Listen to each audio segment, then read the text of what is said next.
Hi, I'm Alex. And I'm Amy. Our project is called Mind, Body, and Soul, the Nature of Well-Being, and this podcast is just one small piece of the overall project. We are making a documentary that follows our hike on the Continental Divide Trail that will explore how spending time in nature affects a person's mental, physical, and spiritual well-being. We are guinea pigs in a sense because we will be documenting our own experiences and recording changes that we find. Along the way, we are interviewing people about their experiences in nature to see how they have been affected. Much of the benefits that come from being in nature are subjective, and therefore hard to measure in a quantifiable way. That's why we have turned to recording stories as a way to distribute this knowledge. Since the beginning of human culture, we have compressed valuable information into stories, and that's how we have shared wisdom throughout the generations. We hope that the stories we gathered during this project will help spread some of the wisdom that can be found in the wilderness. Episode 15. An interview with Michelle Revoir, Director of Development for Warrior Expeditions. She shares her firsthand experience of how nature and solitude have helped veterans with trauma successfully reintegrate into civilian life. To find out more information about this program, visit www.warriorexpeditions.org. My name is Michelle Revoir. I am the Director of Development for Warrior Expeditions. So I'm out here in the CDT helping to support our veterans and put them on the Continental Divide Trail and hopefully set them up for success so that they go all the way to Canada. How many hikers do you have out here this year? On the CDT, we have 6 hikers this year. And so what's the purpose of getting these people out here? So Warrior Expeditions as a whole, we support combat veterans who have need a transition from their wartime experience. And our main goal is to get them back into the civilian life and to really appreciate humanity again, because you come back and you really don't like people very much. And this is a really good way to not only deal with the outside population other than just military, because you're meeting other hikers and other townspeople, but you're also being supported by VFWs, American Legions, and other trail angels. And then on top of that, you have 8 hours a day to just think and not have to deal with the everyday bills and chaos and nuances of at-home life. So you kind of have more opportunity to really deal with and process the things that you went through on a deployment. And so the CDT, we have 6 guys out here who are going to try to do that this year. So, What kind of condition do people come to you in? Is it kind of a little bit of everything, or are you looking for certain types of people? So we have a variety of hikers. We have hikers who haven't gotten off their couch in 6 years. They got out and just vegetated. And we have one of those on this trail right now, and he's been killing it this week. And then we have other guys who have done a triple crown or working on their triple crown right now, and guys who came off the Florida Trail right before coming out here. And so it's a huge variety. We really honestly look for their resilience level and how they come across in their interview. You can kind of tell if someone's really genuine and if they look like A, they need this trail, and B, they can complete this trail. Can you talk about that interview process? Like, how do you select people? So we have a lot of applicants that come in, and we have a pretty hefty evaluation process, I guess. And first step, which is crazy, is just send in your paperwork. So that eliminates a lot of people. Because just, hey, you have to do something hard, like send in paperwork, half people are gone. And then after that, it is an interview. We ask them why they want to hike, what trails they want to hike, what they think they're going to get out of the hike.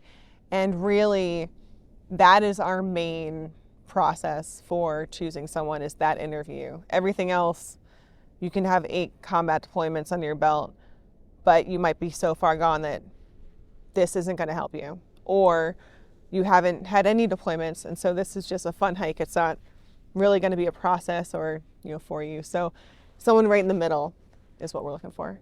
Okay. How did you find yourself in this position?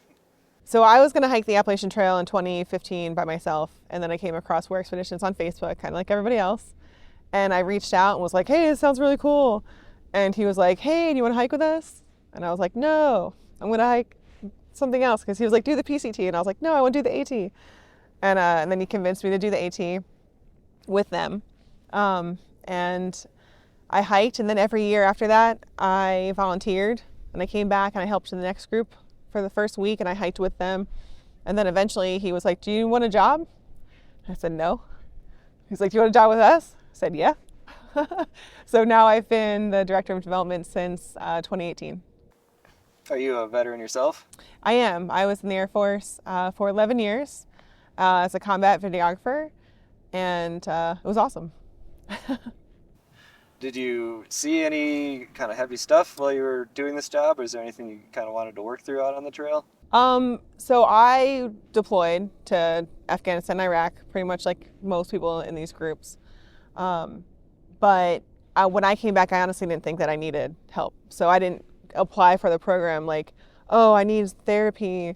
There's something wrong with me. I was in the Air Force, so I didn't think I needed anything. It's like all these Army guys need help. I don't need help. They need help. They're all crazy. But then getting on the trail and actually hiking was kind of reverse for me. Being on the trail actually made me realize that I had a lot of things I had to deal with. And so when I actually got home, I went to therapy for the first time. So yeah, I didn't think I needed it.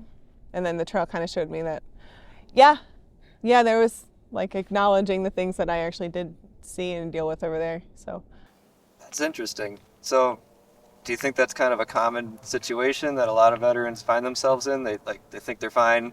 The other guys need help. Like, I don't need help. Yeah, I think that it's very common for you not to think that you need help.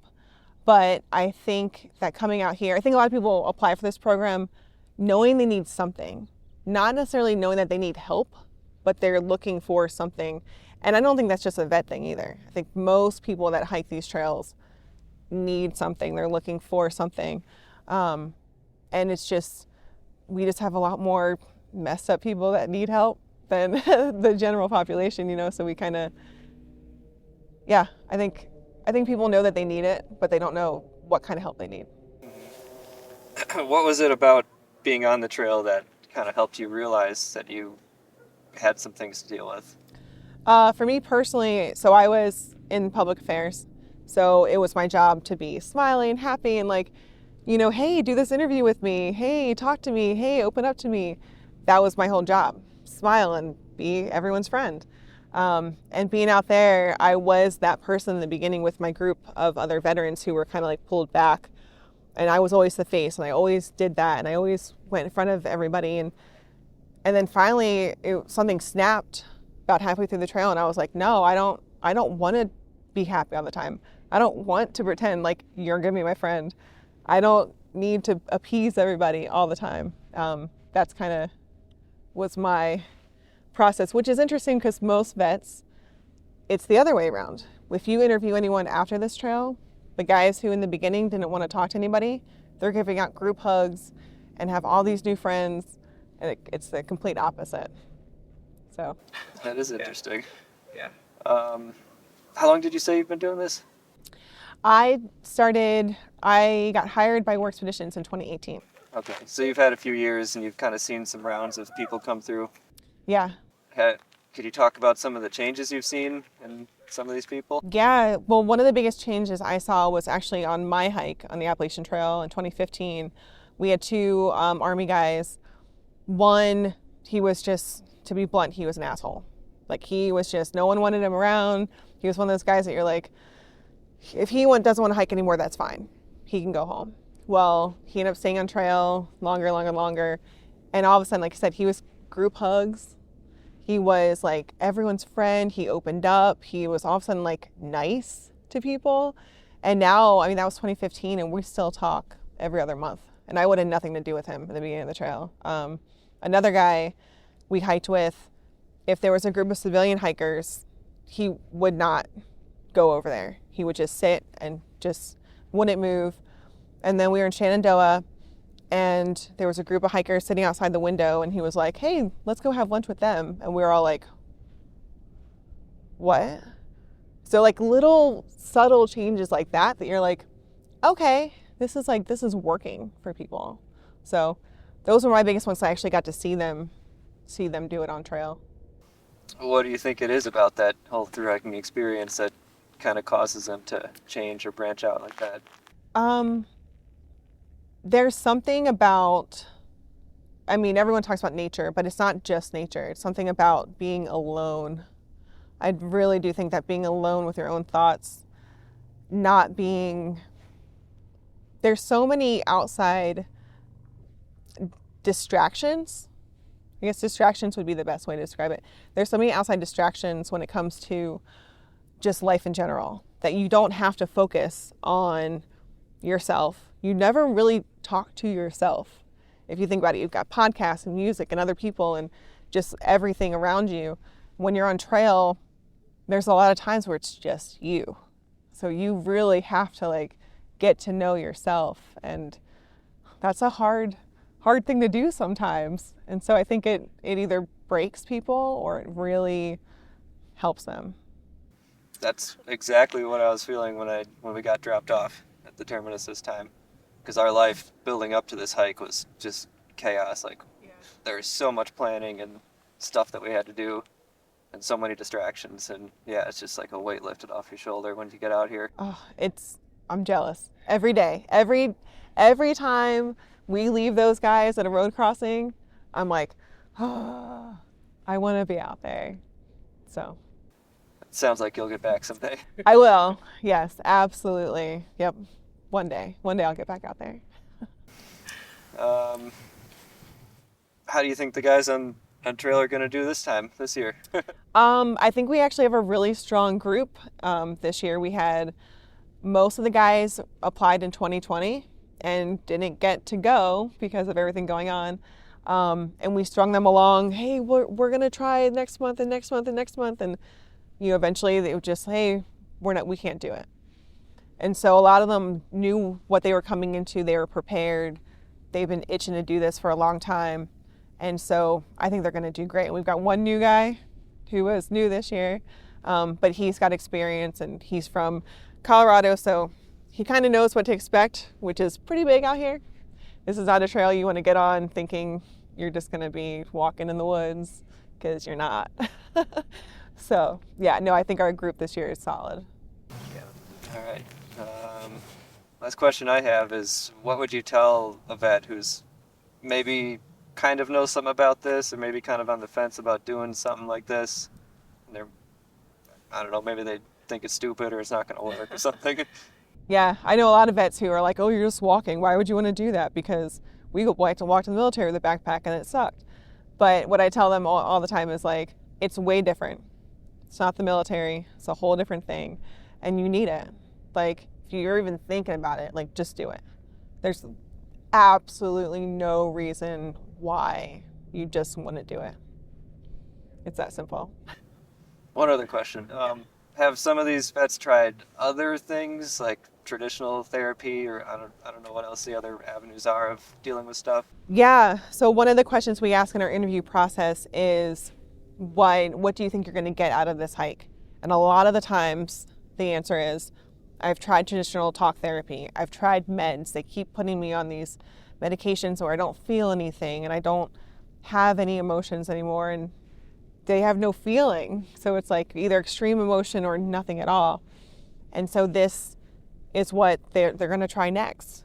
Let's see if this is the solution. And we say there's no cure for trauma, but there is treatment. And so if this could be someone's treatment, that's why we're here. So that's a good way to look at it. Yeah. Do you have any questions? Anything else you want to say? No. That was it. All right. Thanks so much. Yeah, absolutely. Sorry, I know I'm a rambler. If you enjoyed this podcast, don't forget to subscribe, where you'll find a lot of videos that have similar themes.